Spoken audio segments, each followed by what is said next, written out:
Assalamualaikum warahmatullahi wabarakatuh. Hello everyone. My name is Muhammad Caturyandi Putra. I'm from class 11 grade Mia 1. And right now, I want to tell a story. The title is Golden Cucumber. Once upon a time, there was a old lady named Bo Rondo. She lived alone because of her husband died. She very wanted to have a child. One day, she met Buto Ijo to ask a child. Buto Ijo gave her a cucumber seed. Buto Ijo said, if the cucumber seed was planted, it will be a big cucumber. In the inside of the big cucumber, there will a beautiful baby. Buto Ijo said again, I want to take her when she is 16 years old. Bo Rondo allowed. After that, Bo Rondo went home and she planted the cucumber seed in front of her house. In the next day, Bo Rondo saw a big cucumber in front of her house. When she opened the big cucumber, there was a beautiful baby named Timun Mas. Bo Rondo very loved her baby, and then Timun Mas grew to be a beautiful lady. She was 16 years old. One day, Bo Rondo said to Timun Mas, Timun Mas, you must go.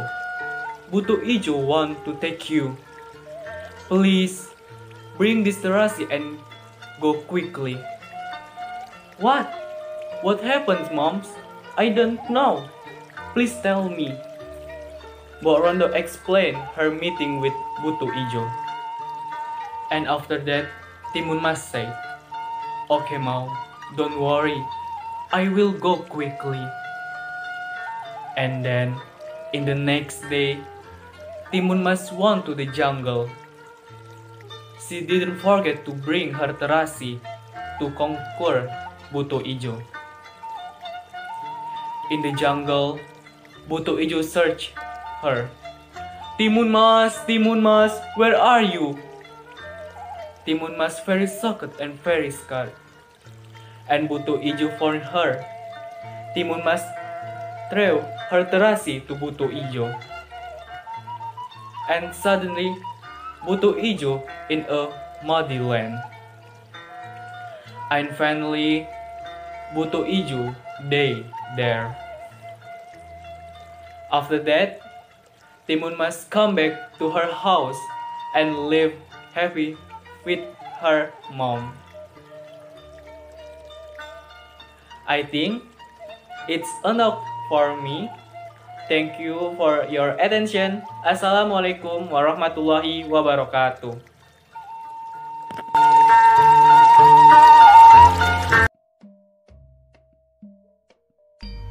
Hello guys, my name is Miss Chatri Maura Kunti and I'm from the 11th grade Science 5. Today, I have a story to tell you. It's a story about Roro Jonggrang. Do you know Roro Jonggrang? Who is she? Listen to the story. Once upon a time, there was a kingdom named Prambanan. All the people of Prambanan lived peacefully. But then, Prambanan kingdom was attacked and occupied by the Penking kingdom. Then, Prambanan was ruled by Bantung Bondowoso of Penking kingdom. He was a mean king and also had great supernatural power. His soldiers were not only humans but also genies.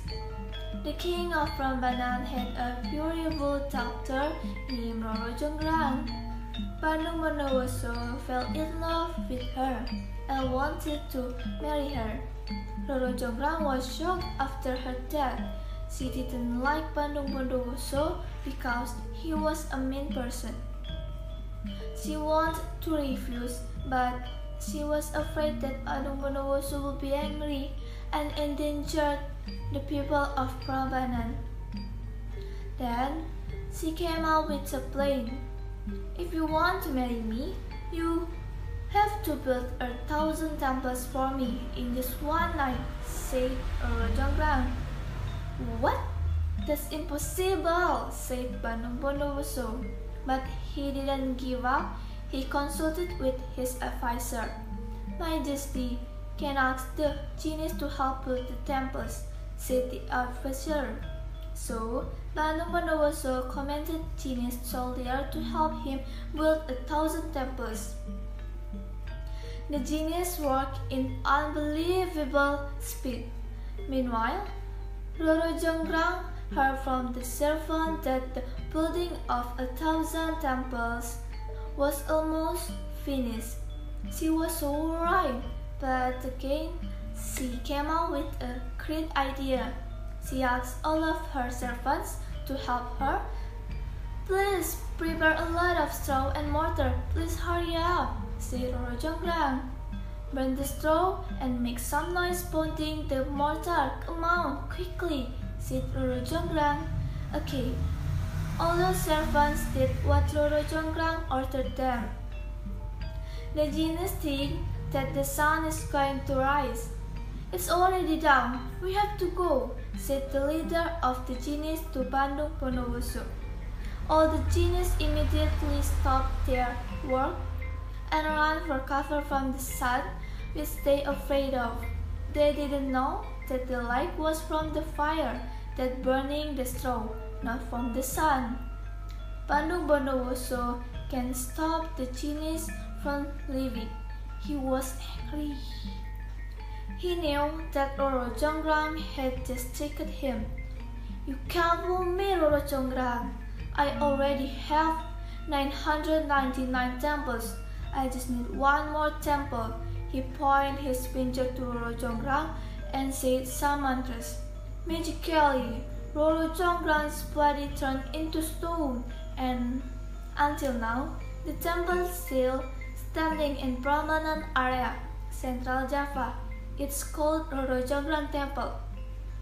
That's the end of the story. Thank you for all attention to listening. See you again and goodbye. Hello, my name is Nechila Taslia. I will tell you a little about the legend of Pukus Princess. Once upon a time on the plains of Gayolang, there was a beautiful daughter of a king named Putri Pukus. This beautiful princess likes a prince who comes from another kingdom. Usually, Pukus' parents did not approve it because the origin of this prince lies far from the princess' residence. However, thanks to the persistence of the Pukus princess and the prince, finally, the Pukus princess' parents approved of their relationship until in the end they were both married by the king. After marriage, it was time for the princess to follow her husband. Putri Pukus said goodbye to her parents to go to her husband's kingdom. Of course, the princess' parents were sad, but they had to let her son go. Go, son, with the gods. However, there is one thing you must take care of. As soon as you step out of this kingdom, don't even look back, said his parents. Putri Pukus went with her bodyguards. On the way, he always remembers his parents and missed them very much, because he was to say he is merely looking back. Suddenly, there came a lightning strike and a very heavy rain. Putri Pukus and her small troop disappeared in the cave. Putri Pukus stood in the corner of the cave to warm her cold body. Slowly, the princess felt her body harden. Putri Pukus was very surprised and cried. Found his body in stone, he was also very sorry for not doing the message of his parents. He should not have looking back during the trip as his parents had ordered him to. After feeling long enough to rest and the rain began to subside, they intended to continue the journey. The gods of also called the princess. "Princess, the rain has stopped. Let's continue our journey," called the guard. They called many times, but still no answer. The princess bodyguard went over to where Putri was standing. They came calling, but the princess was silent. When he saw clearly, the birds were very surprised because the prince's body had hardened and turned to stone. Until now, Putri stone can still be seen. The shape is enlarged at the bottom, but the shape of the moon and the head of the princess are still recognizable. According to local people believe the stone was enriched below because Putri kept crying, which caused her tears to accumulate at the bottom.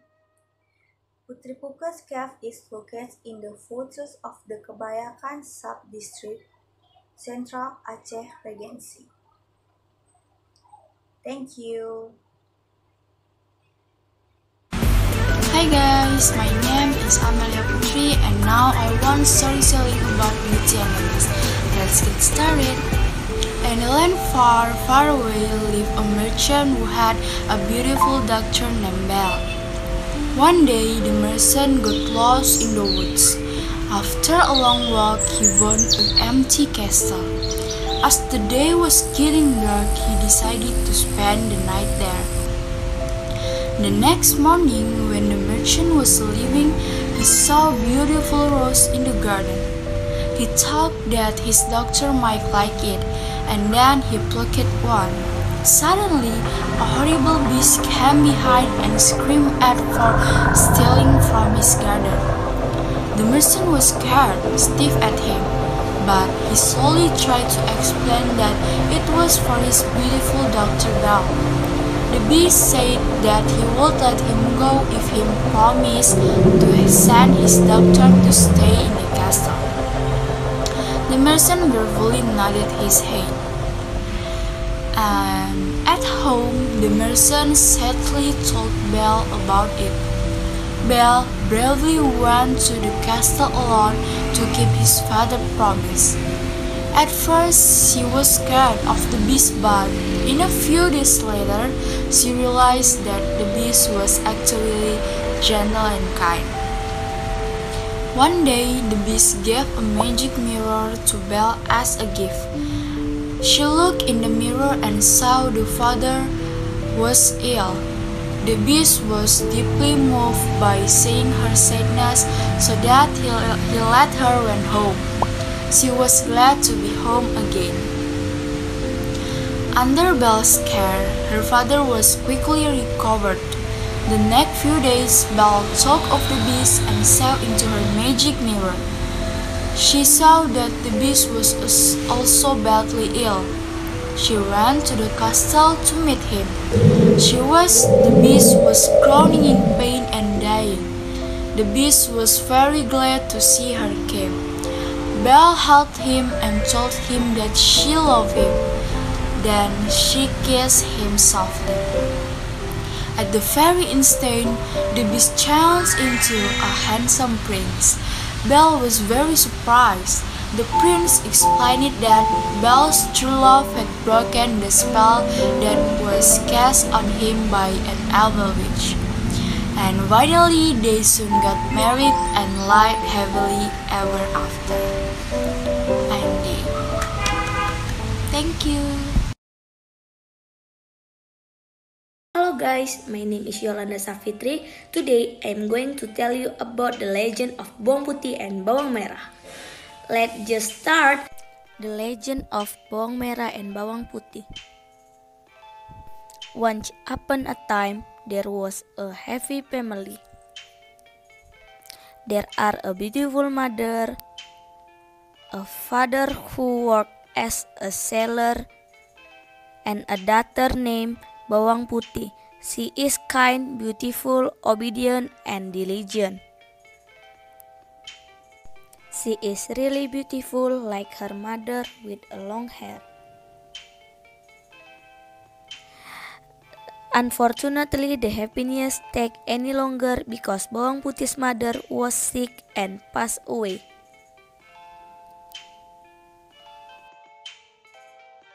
Of course, Bawang Putih and her father was really sad and lonely since her mother passed away. Not so long time after that, Bawang Putih's father married again with a widow. The widow has a daughter named Bawang Merah. Bawang Merah and Bawang Putih have the opposites of each other.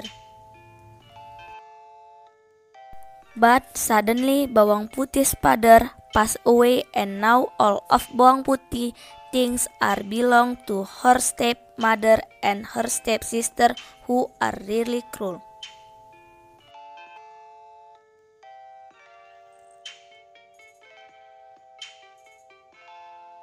Every day they treat Bawang Putih like a servant, do everything at home.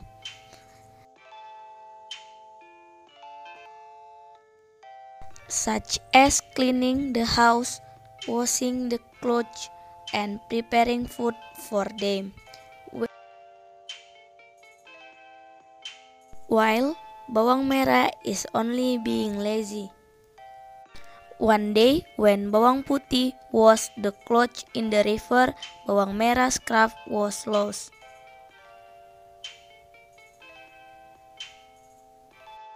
Once she arrived at home, Bawang Merah was so mad and asked Bawang Putih to find the scarf and didn't allow to go home before she find it. Bawang Putih went to find the scarf.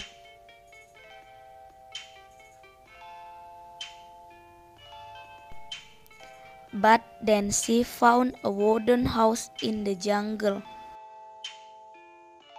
She went there and she met the host, who is an old and kind grandmother. The grandmother offered her to take a rest in her house. Bawang Putih told the grandmother how she could be in the jungle. Then the scarf that she was looking for was found by the grandmother. The grandmother will give the scarf with a promise. Bawang Putih must help the grandmother for a week.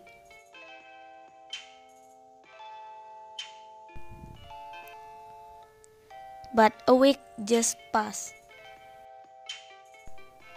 Because the Bawang Putih really diligent, the grandmother gave the scarf back and gave her 2 pumpkins, small and big pumpkins. The Bawang Putih she went home with the pumpkins.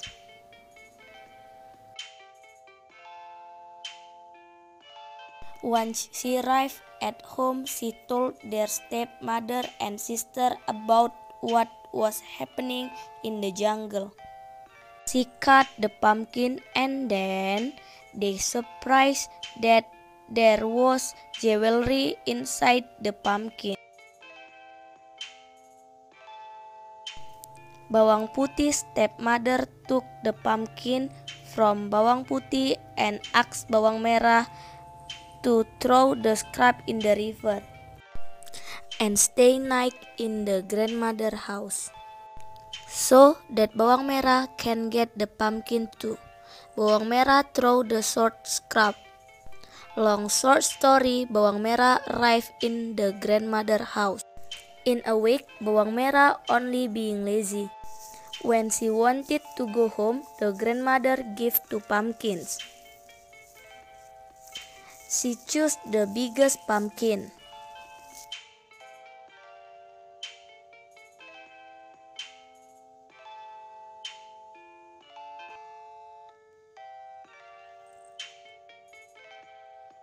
She went home happily without saying thank you to the grandmother.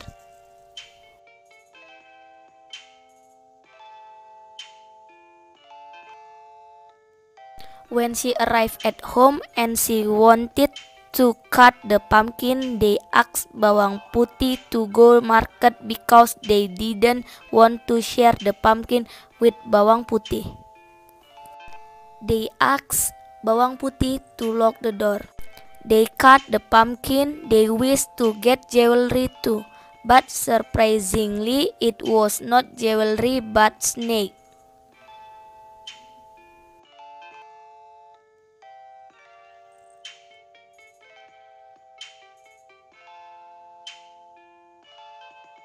Suddenly the snake bit them and couldn't ask for anyone because the door was locked.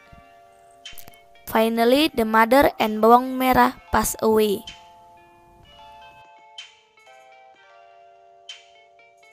That's all about the legend Bawang Merah and Bawang Putih. Be like Bawang Putih, do not be like Bawang Merah who is arrogant and greedy. Thank you. My name is Umar Mokhtar from 11 Mie 6. The story of Lake Toba. Once upon a time, there was a monk who was living in North Sumatra. He lived in a simple hut in a farming field. He did some gardening and fishing for his daily life. One day, while the man was fishing, he caught a big golden fish in his trap. It was the biggest catch that he ever had in his life. Surprisingly, this fish turned in a beautiful princess. He fell in love with her and proposed her to be his wife. She said, "Yes, but you have to promise not to tell anyone about the secret that's on the fish. Otherwise there will be a hook disaster." The man made the deal and they got married, lived happily and had a daughter. Few years later, this daughter would have bringing lunch to her father out in the field. One day, his daughter was so hungry and she ate his father's lunch. Unfortunately, he found out and got furious and shouted, "You damn daughter of a fish!" The daughter ran home and asked her mother. The mother started crying. Phil said that her husband had broken his promise.